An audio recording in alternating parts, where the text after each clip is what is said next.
Merhaba arkadaşlar, ben Hüseyin Basmacı. Yeni bir videomla tekrar karşınızdayım. Bu videomda su saatinin vanasını değiştireceğiz. Şimdi burada su saatimizin vanası bozuk. Buradan gelen iskinin yani ana su saatinin vanası, ana kesme vanası da bozuk. Bunu da değiştireceğiz. Bunu yapmak için ne yapmamız gerekiyor? İskinin ana boruyu bulup boğma makinesiyle boğmamız lazım. Ondan sonra bu işlemleri yapacağız.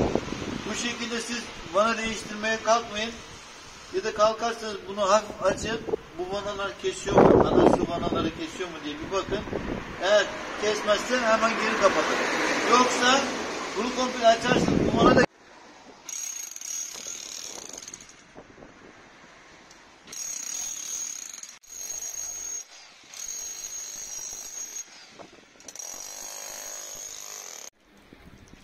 evet, şimdi iskimizin su borusunu boğacağız. Boğma makinesini açıyoruz. Şu şekilde takıyoruz.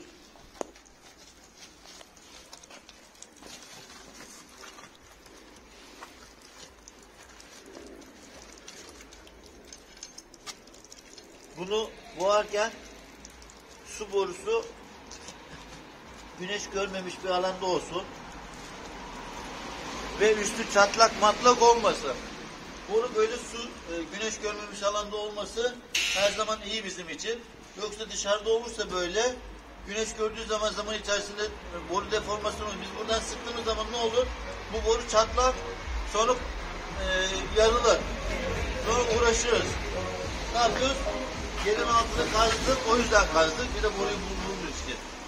Şimdi suyumuzu keseceğiz. Evet, suyumuzu kestik. Bir bakıyoruz tam kestik mi kesmedik mi diye. Komple bunu sıkmıyoruz. Şimdi şuradan bir anlayalım. Basınçlı su geliyor mu diye.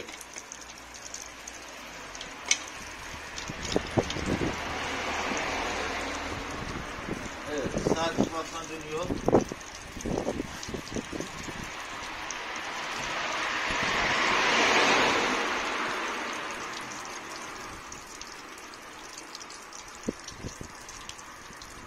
Tamam, bu şekilde. Suyumuzu kestik, görüyorsunuz suyumuz akmıyor. Şimdi burada işlemimizi gerçekleştirebiliriz. Evet arkadaşlar, suyumuzu kestik. Görüyorsunuz suyumuz akmıyor. Şimdi burayı komple dağıtıp almış olduğumuz vanaları falan takacağız. Görüyorsunuz, emeğe saygı diyorum. Kar çamur demeden çalışmaya devam ediyoruz. Şimdi vanaları değiştireceğiz. Vanamızı sökerken anahtarımızı dış dişli rekorumuza alttan bu şekilde geçirip şöyle tutuyoruz. Bu vanayı böyle sökeceğiz. O yüzden böyle tutuyoruz. Böyle olsaydı bunu sıkma yönünde böyle tutmamız lazım. Biz şimdi sökeceğimiz için böyle tutup sıkı bir şekilde kavruyoruz. Bunu da mecbur ayarladık. Bunu da böyle aşağı doğru söküyoruz. Böyle.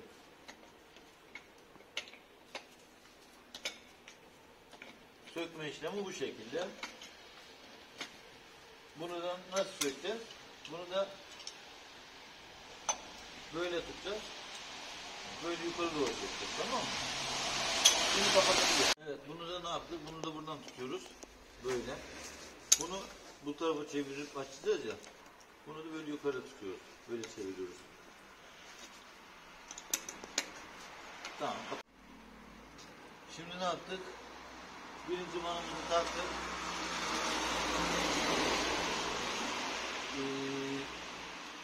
Bu tarafta dış dişli rekorumuz vardı ya. Buna yeterince bir kendir alıyoruz. Bu biraz az olmuş. Biraz daha alalım. Fazla alırsanız olmaz, az alırsanız o da olmaz. Kıvamda alacaksınız. Şimdi bunu ne yapıyorsunuz? Bunu böyle saat yönünde şöyle. Böyle saat yönünde. Gerdirerek böyle döndürüyorsunuz. Sonra ikisini birleştirip bu şekilde sarıyorsunuz.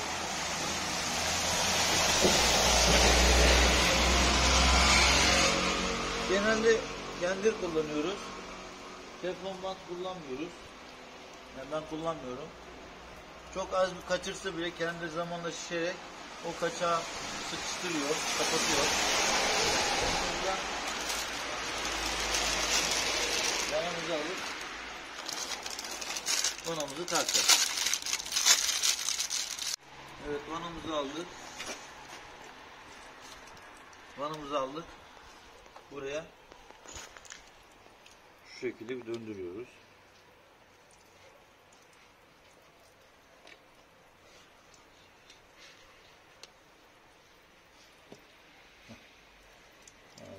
Şimdi anahtarları nasıl tutuyoruz? Vanayı böyle sıkacağımız için anahtarı şu alttan tutacağız. Bunu da ayarlıyoruz vanamıza göre. Bu şekilde böyle.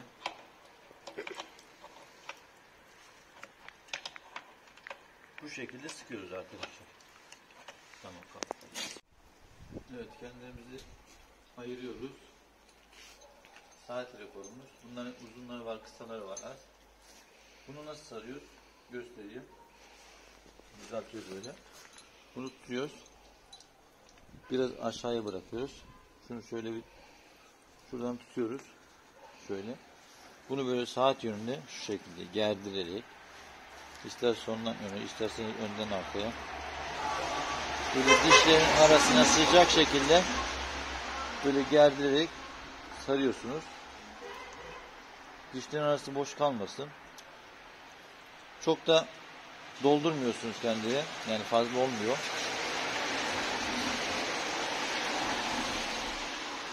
Bu şekilde dişleri doldurduktan sonra böyle güzelce sıvazlıyorsunuz. Tamam. Şimdi ne yapıyoruz biz bunu? Vanamızın çıkışına hemen şuraya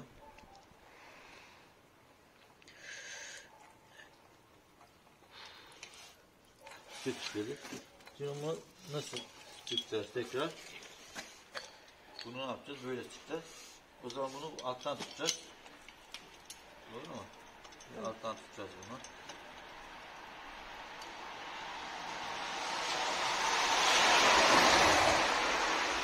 Sonra bunu da buradan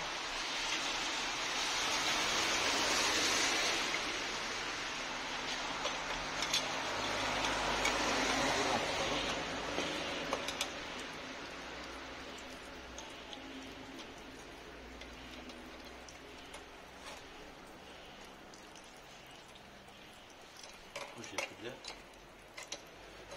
böyle sıkıyoruz.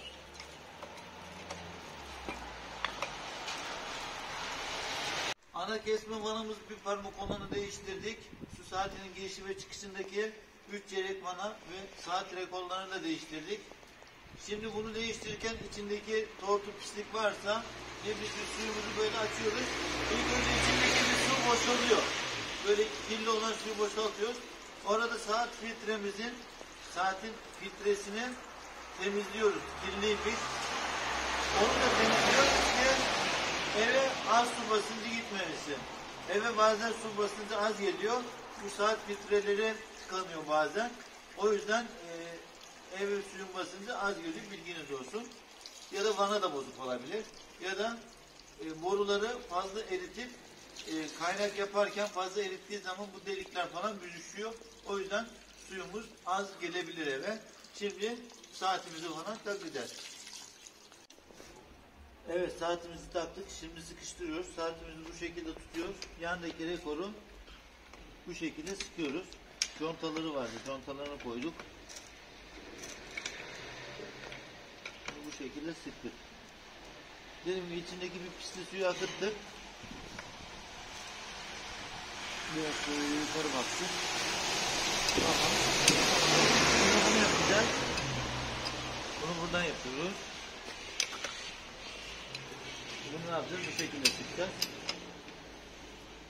Böyle sıkacağız. Bunu böyle tutuyor anahtarı.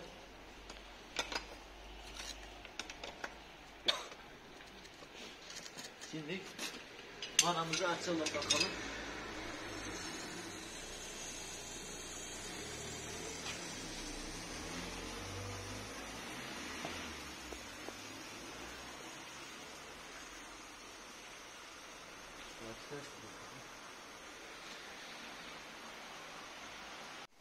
Evet arkadaşlar, bu işimizin de sonuna geldik. İnşallah yapılan işi beğenmişsinizdir. Kanalıma abone olup beğenmeyi unutmayalım. Soracağınız sorular varsa yorumlarda sorabilirsiniz. Hoşça kalın, kendinize dikkat edin.